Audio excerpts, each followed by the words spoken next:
Ora, muito bom dia. Hoje, dia 28 de junho de 2021, vamos iniciar aqui um ciclo que estará relacionado com algumas biografias de alguns lubanenses que foram pessoas de relevo. Vamos começar aqui com a família Seabra da Silva e pelo mais velho, portanto, pelo mais velho dos dois que iremos falar. Portanto, iremos falar hoje de Lucas de Seabra e Silva e eventualmente amanhã de seu filho José de Seabra e Silva. Portanto, nós continuamos esta coletânea, se assim se pode dizer, esta mini coletânea de biografias ou de mini biografias. São um trabalho também de Francisco de Gouveia e ele vai nos apresentar, e eu vou ler aqui os seus isto foram pequenas brochuras que ele editou, também a nível particular, e que distribuiu por alguns amigos e por algumas instituições, e que eu então vou passar a narrar e a ler. Então comecemos aqui pela introdução. Portanto, vamos falar da biografia de Lucas de Seabra e Silva e comecemos aqui pela introdução. Um certo dia, estando eu a conversar com um grupo de conterrâneos, atenção, está aqui a falar na primeira pessoa, e quem está a falar na primeira pessoa é Francisco de Gouveia, o autor desta mini-biografia que vamos passar a ler. Um certo dia, estando eu a conversar com um grupo de conterrâneos no adro do cruzeiro, parou junto de nós um carro, cujo condutor, apontando para a placa toponímica que dizia Lucas de Seabra e Silva, desembargador do Paço, perguntou: quem foi este homem?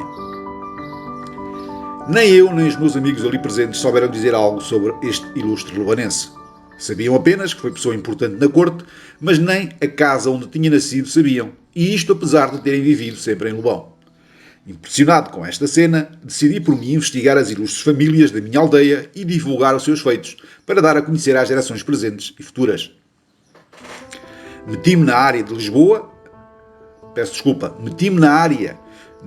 da Universidade de Lisboa a fazer leitura e pesquisa na Biblioteca Nacional e na Torre do Tombo.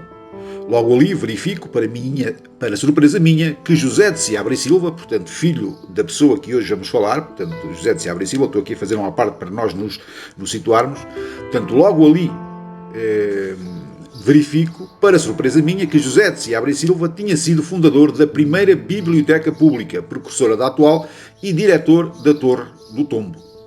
Seguiu-se a carreira brilhante de seu pai, Lucas de Seabra e Silva, na corte de Dom José.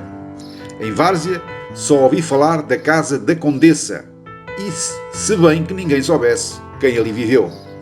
Foi a Dona Agostinha Ribeiro Abranches quem me deu a primeira pista, ao dizer que sempre lhe constou que foi ali que viveu o Dr. Lucas de Seabra e Silva, informação essa confirmada dias depois pelo seu marido, Coronel Figueiredo, o qual, aliás, tem bons conhecimentos das famílias de Lobão, coisa rara na freguesia.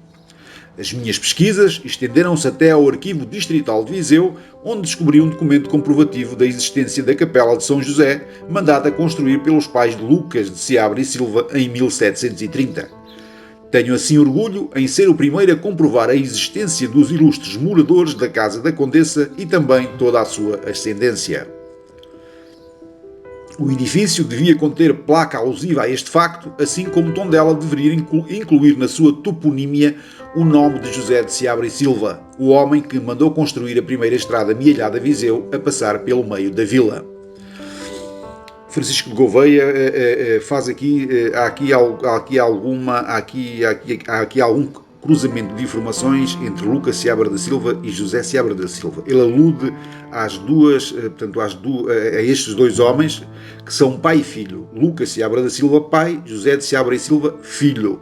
De facto, foram dois homens ilustres, foram dois homens que estiveram junto ao poder, que estiveram junto à monarquia à época, muito próximos da monarquia, muito próximos dos reis que na altura governavam o país, mas temos de ter aqui alguma atenção nesta leitura, porque às vezes há aqui às vezes há aqui um cruzamento não muito linear e entendível e inteligível entre José Seabra da Silva e Lucas Seabra da Silva. O que nós estamos a falar, efetivamente, é da biografia de Lucas Seabra da Silva. José Seabra da Silva poderá aparecer no texto, poderão aparecer algumas referências pela sua importância e por também ser filho de Lucas Seabra da Silva. Continuando.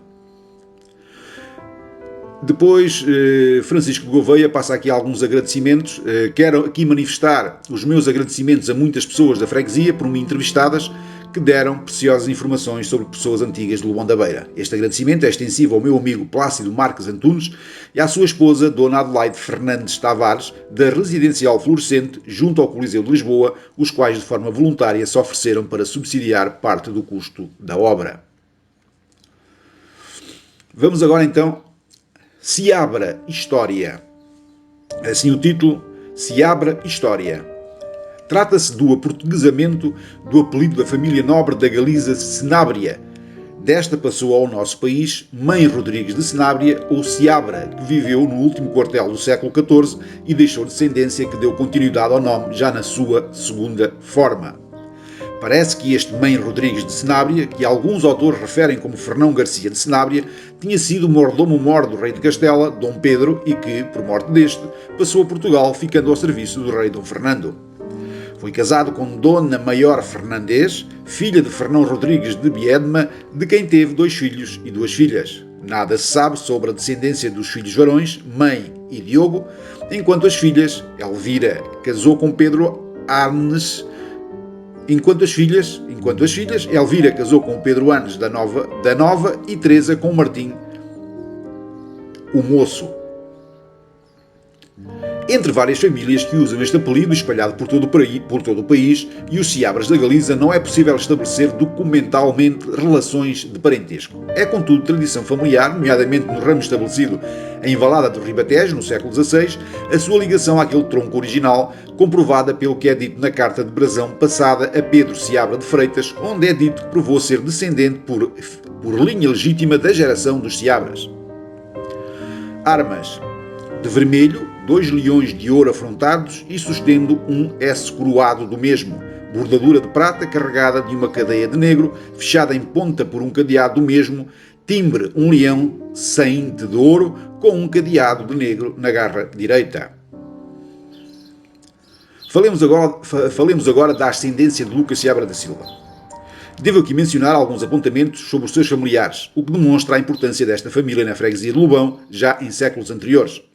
Como disse Lucas Seabra da Silva, Lucas Seabra da Silva era filho de Gregório Seabra da Silva, capitão de ordenanças na comarca de Viseu de Fail e capitão-mor dos privilegiados de Lobão e Santo Ovaia, e de sua mulher, Dona Antónia Ribeiro Pinto, herdeira do vínculo de Lobão.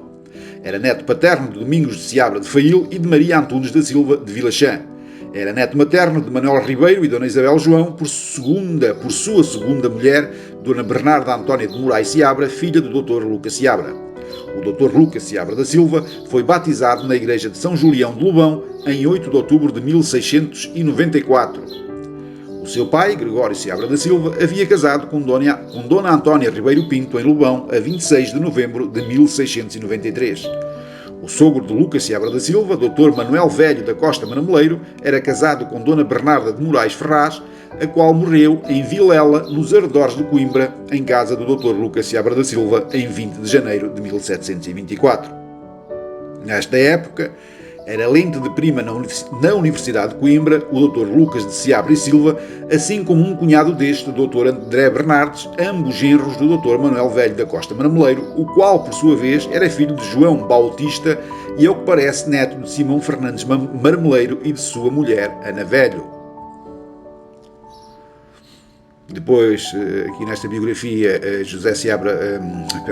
Francisco Gouveia apresenta aqui algumas fotografias. Esta primeira apresenta aqui uma primeira fotografia a preto e branco da Capela de São José, portanto, Capela de São José, que nós já referimos nas gravações referentes ao seu livro A História de Lobão e de suas famílias, portanto, Capela de São José, que está na chamada Casa da Viscondessa, em Várzea, Capela essa que hoje já, portanto, está lá o lugar, está lá o sítio, e o aposento, se assim se pode dizer, existe, portanto o espaço existe, mas hoje com outras finalidades que não o de altar religioso. Portanto, ainda se consegue ver, portanto, por cima de da entrada da capela, uma cruz negra, que identifica a dita capela na casa da Viscondessa, casa que foi de Lucas Seabra da Silva e de sua família, como é lógico.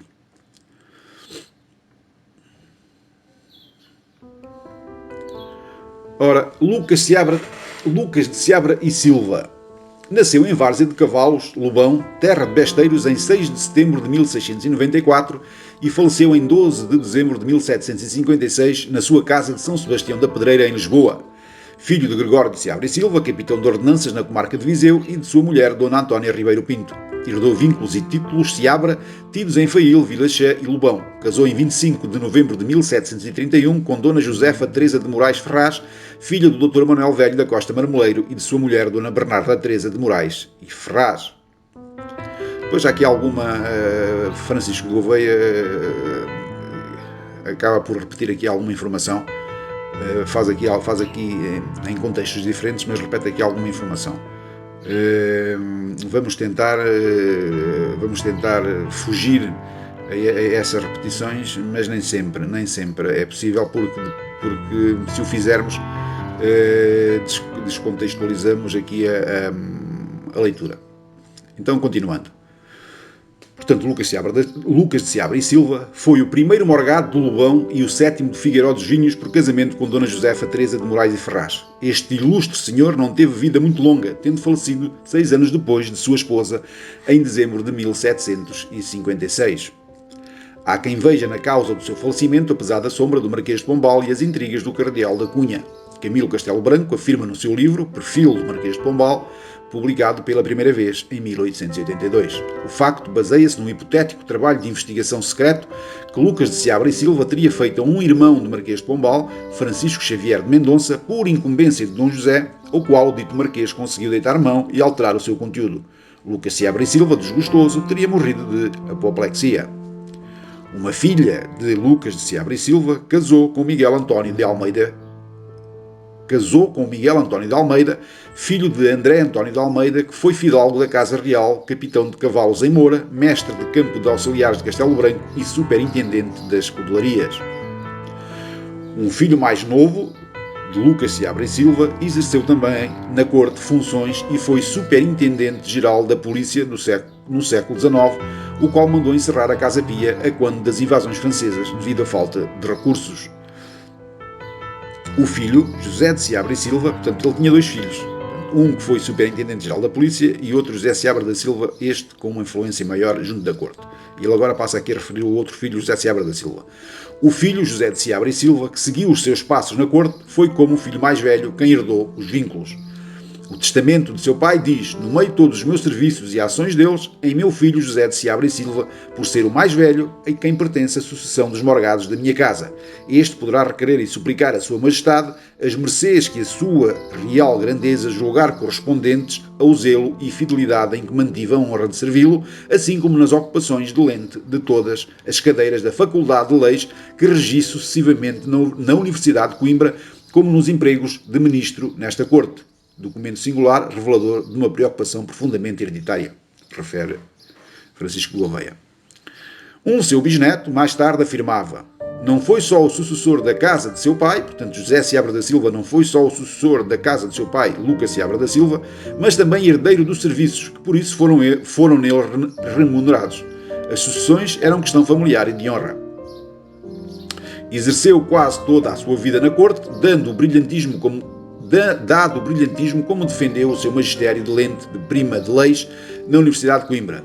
Ocupou o importante cargo de desembargador do Paço durante vários anos, fidalgo da Casa Real por alvará de 30 de abril de 1745, agraciado com a carta do Conselho deste mesmo ano, em que foi também nomeado conselheiro da Fazenda Real, melhor dito, da Real Fazenda.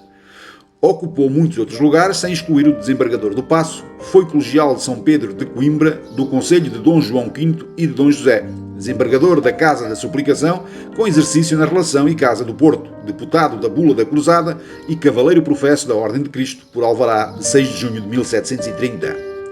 E estamos a falar de Lucas Seabra da Silva, para que nos situemos, não é? Como há aqui pelo menos duas pessoas, pai e filho, que são pessoas muito importantes e que são pessoas que são referidas por Francisco de Gouveia, nós continuamos a falar de Lucas Seabra da Silva.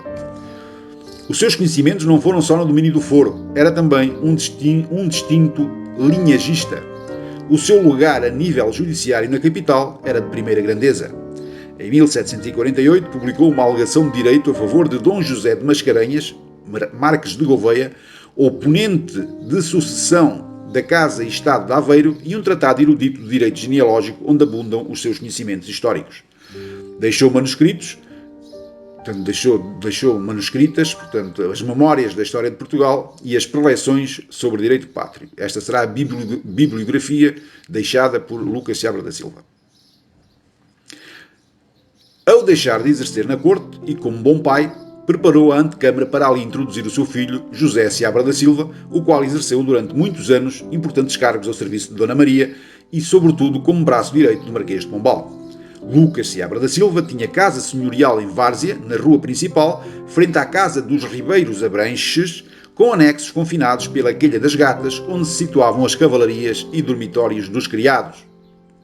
Esta casa, que já tinha sido de seu pai, o capitão de ordenanças Gregório Seabra da Silva, assentava num cabeço de granito, assentava e assenta, porque a casa ainda existe, ainda hoje existente, e em redor ficavam as casas primitivas de Várzea de Cavalos, foral de 1258. No quintal havia um jardim e um grande e gracioso lago. Em 1730, Várzea de Cavalos, Gregório Seabra da Silva e a sua mulher Dona Antónia Ribeiro Pinto, moradores em Várzea de Cavalos, do Conselho de Besteiros, fizeram uma capela junto das suas casas, da invocação do Senhor São José, escritura do dote de 11 de abril de 1730 e informação de 7 de maio do mesmo ano. Portanto, Gregório Seabra da Silva, pai de Lucas Seabra da Silva e avô de José Seabra da Silva, portanto, todos eles de Várzea, cuja casa se chama ainda hoje se chama essa casa a Casa da Viscondessa, casa que hoje até está a sofrer algumas obras e que infelizmente houve uma varanda, que era uma varanda histórica, foi demolida para dar lugar a uma nova construção. Essa varanda histórica é histórica e aqui é um atalho de foice. É histórica porquê? Porque foi dessa varanda que José Seabra da Silva viu e se apercebeu de que vinham cavaleiros a mando de Marquês de Pombal para o prenderem. Portanto, essa varanda, que existia até há um ano atrás, sensivelmente, foi demolida, uma varanda em pedra, de uma beleza fantástica, foi demolida, portanto, foi em particular, não é? Que são os donos atualmente dessa casa, que demoliram essa varanda para fazer outras obras, para dar ali lugar a outro tipo de construção. Foi uma pena, e assim se vai perdendo a nossa memória. E pronto, é isto mesmo, não há volta a dar. Há pessoas que não, ou por falta de conhecimento, falta de sensibilidade, falta de informação, portanto acabam por muitas vezes, como é que eu ia dizer, estes imóveis que fazem parte da nossa história, não é? E das histórias das famílias de Lobão, embora hoje sejam hoje e à época também eram propriedade privada, não é propriedade particular, mas devia haver o cuidado por parte das entidades de sinalizar, até com placas, com umas plaquinhas, aqui viveu fulano tal, e depois com uma pequenina. Eu acho que os donos dessas casas não se oporiam, e faria todo o sentido. E se calhar assim já estaríamos mais atentos e mais despertos, não é? para a importância de todo este património, e para que se fizesse a sua manutenção e não fosse autorizada e autorizadas obras, algumas licenciadas, algumas não, estas obras serão obras que estão licenciadas pelo município, não é? Portanto, deveria haver aqui algum cuidado na herança histórica deste edificado e, portanto, haver aqui alguma filtragem e haver aqui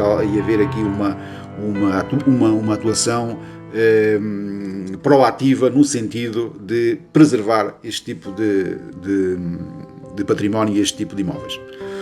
Nota do autor.